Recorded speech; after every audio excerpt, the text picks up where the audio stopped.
आज के लेक्चर में हम पढ़ेंगे एलिमिनेशन रिएक्शंस। प्रीवियस लेक्चर में हमने सब्स्टिट्यूशन रिएक्शंस के बारे में पढ़ा था कि सब्स्टिट्यूशन रिएक्शंस क्या है। किसी भी ऑर्गेनिक मॉलिक्यूल के अंदर किसी एक ग्रुप को हम रिप्लेस करके उसकी जगह जब दूसरा ग्रुप लाते हैं तो वो सब्स्टिट्यूशन है, यानी एक ग्रुप दूसरे ग्रुप को सब्स्टिट्यूट कर देता है। ठीक है, ये हमने पढ़ा था। हमने nucleophilic substitution, electrophilic substitution and free radical substitutions पढ़े थे। जिस तरह से न्यूक्लियोफिलिक सब्स्टिट्यूशन में तुमने पढ़ा था SN1 और SN2, इसी तरह से हम एलिमिनेशन रिएक्शंस में भी दो तरह के मैकेनिज्म पढ़ेंगे, E1 एंड E2। फिलहाल ये देखते हैं कि एलिमिनेशन रिएक्शंस हैं क्या। एलिमिनेशन रिएक्शंस का मतलब क्या है? एलिमिनेट यानी किसी को हमें रिमूव आउट करना है।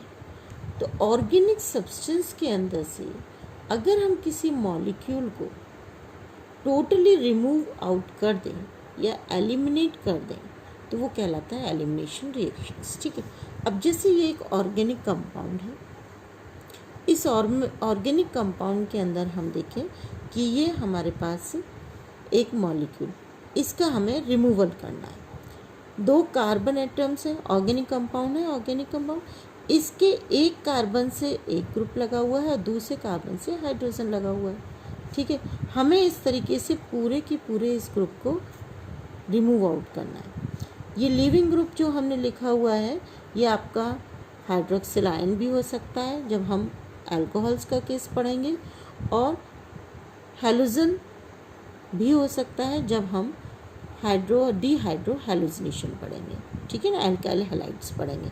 तो अल्काइल हैलाइड्स या अल्कोहल्स के केस में ये क्या होगा, या तो X ग्रुप होगा, हैलोजन एटम होगा, या फिर ये OH ग्रुप होगा, हाइड्रोक्सिल आयन।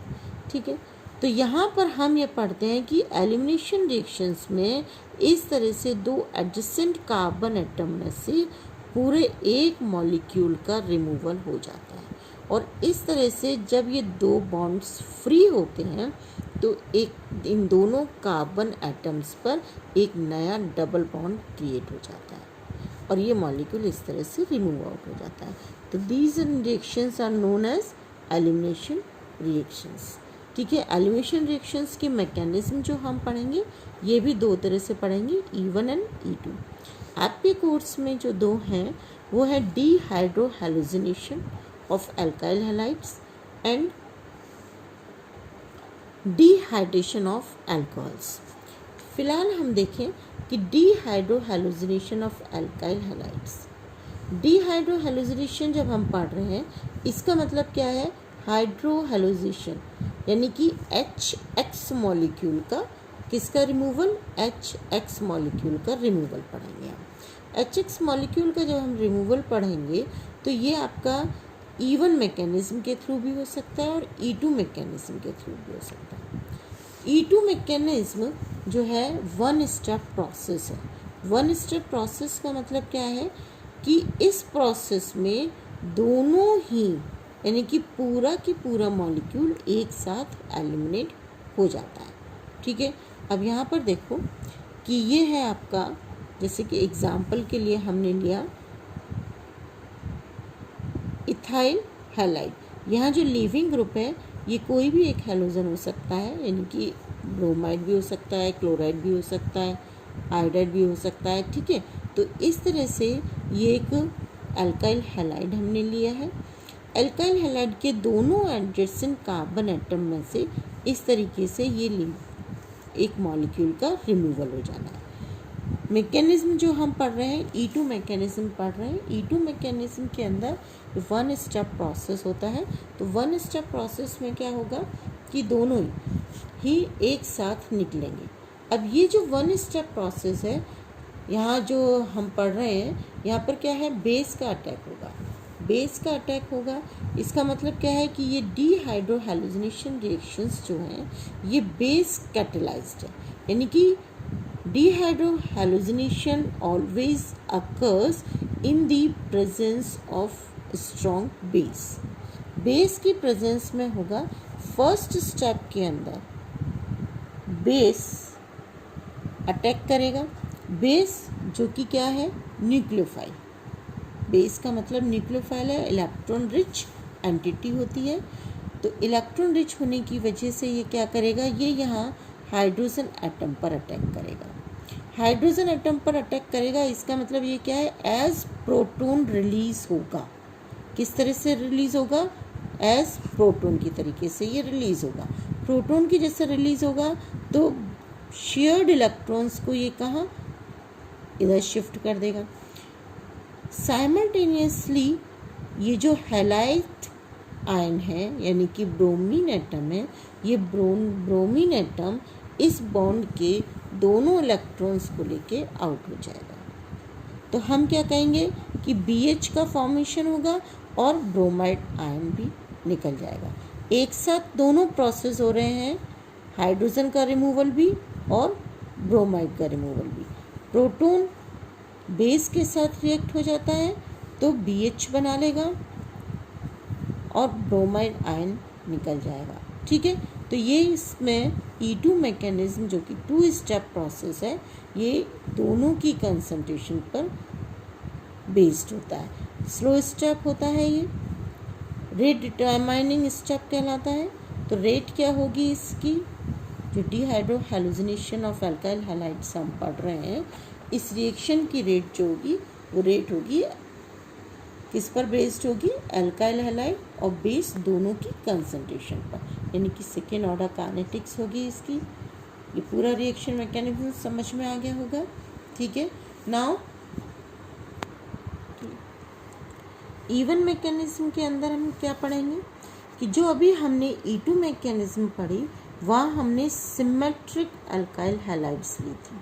ठीक है ना, अगर हमारे पास अनसिमेट्रिक अल्काइल हैलाइड्स हैं तो इस केस में जनरली इवन मैकेनिज्म फॉलो होती है। अनसिमेट्रिक अल्काइल हैलाइड्स के केस में हमें 2 तरह के प्रोडक्ट्स मिलते हैं, क्योंकि यहाँ पर जो कार्बोकैटायन का फॉर्मेशन होगा वो डिफरेंट टाइप से होगा। कार्बोकैटायन आपके जो भी बनेंगे वो प्राइमरी भी बनेंगे और सेकेंडरी बनेंगे। देखो ये किस तरीके से होगी, यहाँ ये देखिए कि ये हमने अनसिमेट्रिकल अल्काइल हैलाइड लिया हुआ है। क्या है ये आपका 2,2-ब्रोमोब्यूटेन। ठीक है, 2-ब्रोमोब्यूटेन है, हाइड्रोक्सिल आयन यानी कि बेस कैटालाइज्ड रिएक्शन है। इसका मतलब क्या है कि इस बेस का अटैक होगा। हम ये कहेंगे कि हाइड्रोजन आयन आपका 2 तरीके से निकल सकता है। इस केस में क्या होगा कि मान लीजिए आपका हाइड्रोजन आयन ये वाला निकला पहले। ठीक है, ये हाइड्रोजन आयन निकला, यहाँ पर ये प्रोटॉन का निकल गया, H2O का फॉर्मेशन हो गया, पॉजिटिव चार्ज यहाँ पर आया, तो हम ये कहेंगे कि ये क्या बनेगा, प्राइमरी, यानी कि प्राइमरी कार्बोकैटायन बन गया। प्राइमरी कार्बोकैटायन बना, लेकिन ये प्राइमरी कार्बोकैटायन की स्टेबिलिटी सेकेंडरी और टर्शरी कार्बोकैटायन से कम होती है। इसलिए हम क्या कहते हैं कि ये जो हाइड्रोजन है, ये हाइड्रोजन कहाँ पर शिफ्ट हो जाता है, इधर शिफ्ट हो जाता है इस कार्बन पर, और फर्दर क्या होगा कि हमें यहाँ पर एक सेकेंडरी कार्बोकैटायन मिल जाएगा। तो फर्स्ट स्टेप प्रोसेस जो इवन प्रोसेस है उसमें क्या हो जाएगा, फर्स्ट स्टेप के अंदर फॉर्मेशन ऑफ कैटायन, कैटायन का फॉर्मेशन होगा। इट मीन्स यहाँ पर किस तरह से बना हमारा CH3 CH CH Br, ठीक है, CH इस हाइड्रोजन का रिमूवल हमने दिखा दिया बेस के साथ। तो ये कार्बोकैटायन प्राइमरी कार्बोकैटायन बना जो कि रीअरेंजमेंट के थ्रू प्रोटॉन शिफ्ट दिखाएगा। प्रोटॉन शिफ्ट हाइड्राइड शिफ्ट किस तरह से होगी, हाइड्राइड शिफ्ट हो जाएगी, यानी कि ये जो हाइड्रोजन है ये किस तरफ मूव करेगा, इस कार्बन पर। हमें किस तरह से इसका रीअरेंजमेंट हो जाएगा, CH ये पॉजिटिव चार्ज आ गया, CH Br CH H ये कौन सा हो गया अपने पास, सेकेंडरी कार्बोकैटायन। तो secondary carbocation is more stable. तो इस केस में हमें इंटरमीडिएट स्पीशीज़ में हमें दोनों तरह के मिलते हैं, ठीक है। लास्ट जो सेकेंड स्टेप होता है, सेकेंड स्टेप, ठीक है, सेकेंड स्टेप के केस में क्या होगा कि अब ये ब्रोमाइड आयन बाहर निकल जाएगा, ब्रोमाइड आयन बाहर निकल जाएगा, ठीक है। तो इस केस में अब क्या होगा, ब्रोमाइड आयन बाहर निकला, एज ये बाहर निकल गया। हमारे पास देखो, पहले हमने हाइड्रोक्सिल आयन का अटैक शो किया था, यानी कि नेगेटिव चार्ज, ठीक है, नेगेटिव चार्ज आया, इसने H+ आयन को एब्स्ट्रैक्ट कर लिया था। H+ आयन को एब्स्ट्रैक्ट किया तो हम यहाँ पर क्या कहेंगे कि कार्ब एनायन बना। क्या बना यहाँ पर, कार्ब एनायन, ये नेगेटिव चार्ज से, ध्यान रखो, पॉजिटिव चार्ज में कार्ब एनायन बना, कार्ब एनायन बना, और यहाँ पर इसीलिए हम क्या कहते हैं इसको, हाइड्राइड शिफ्ट, ठीक है। कार्बोकैटायन और कार्ब एनायन दोनों डिफरेंट है ना। कार्बोकैटायन का फॉर्मेशन कब होता है, जब हम वहाँ सब्स्टिट्यूशन, न्यूक्लियोफिलिक सब्स्टिट्यूशन पढ़ रहे थे। अब ये यहाँ पर हम यहाँ पर जो पढ़ रहे हैं, ये न्यूक्लियोफाइल तो है लेकिन यहाँ सब्स्टिट्यूशन नहीं है। ये क्या कर रहा है, एक तरीके से इसको एब्स्ट्रैक्ट कर रहा है, इसको बाहर निकाल रहा है। तो जब बाहर निकाल रहा है तो ये अपने इलेक्ट्रॉन्स को छोड़ के जा रहा है। तो हम क्या कहेंगे, यहाँ पर कार्ब एनायन का फॉर्मेशन हो रहा है। कार्ब एनायन जो बना, ये भी प्राइमरी आपका लेस स्टेबल होता है एंड सेकेंडरी आपका ज़्यादा स्टेबल होता है। तो इस केस में इस तरीके से बना। सेकेंड स्टेप में क्या होगा कि ब्रोमाइड आयन बाहर निकल जाएगा और इस पर पॉजिटिव चार्ज रह जाएगा। ब्रोमाइड आयन शेयर्ड इलेक्ट्रॉन्स को लेके बाहर निकलेगा और इसलिए हमारे पास फाइनली हम क्या कहेंगे, CH3 CH, ये प्लस है, ठीक, सॉरी ये माइनस है, और यहाँ पर ये प्लस चार्ज हो जाएगा, ये H और CH3, ठीक है। ये दोनों मिलके क्या करेंगे, डबल बॉन्ड बना लेंगे और हम ये कहेंगे कि ये एलिमिनेट हो गया चार्ज। तो फाइनल प्रोडक्ट आपका ये बना। अब इससे अगर हम कहते हैं कि फाइनल प्रोडक्ट क्या बनेगा, तो इससे हमारा जो फाइनल प्रोडक्ट बनेगा वो क्या बनेगा, CH3 CH2 CH double bond CH2, ठीक है। ये बना आपका 1 ब्यूटीन और ये बना जबकि आपका 2 ब्यूटीन।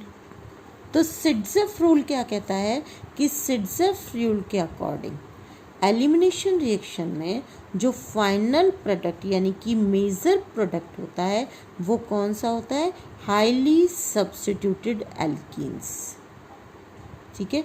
हाईली सब्स्टिट्यूटेड एल्कीन्स का मतलब क्या है, ये एल्कीन क्या है, अगर हम इसको बेस माने तो इसमें 2 सब्स्टिट्यूएंट ग्रुप से लगे हुए हैं।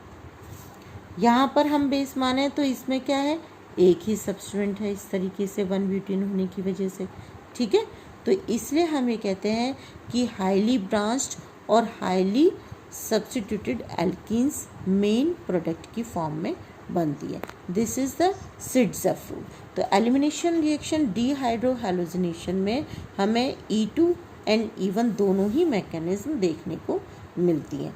अब ये देखिए कि किस तरीके से है, ये सिट्ज़ेफ रूल के अकॉर्डिंग ही है कि सबसे ज़्यादा स्टेबल कंडीशन ये होती है, अगर हम R की जगह H लेंगे तो उससे कम स्टेबल होता है। इस तरीके से आपको ये फर्दर देखने में मिलता है, ठीक है। तो ये आपका पूरा यहाँ पर एलिमिनेशन रिएक्शन में डीहाइड्रोहैलोजिनेशन ऑफ एल्काइल हैलाइड्स कंप्लीट होता है।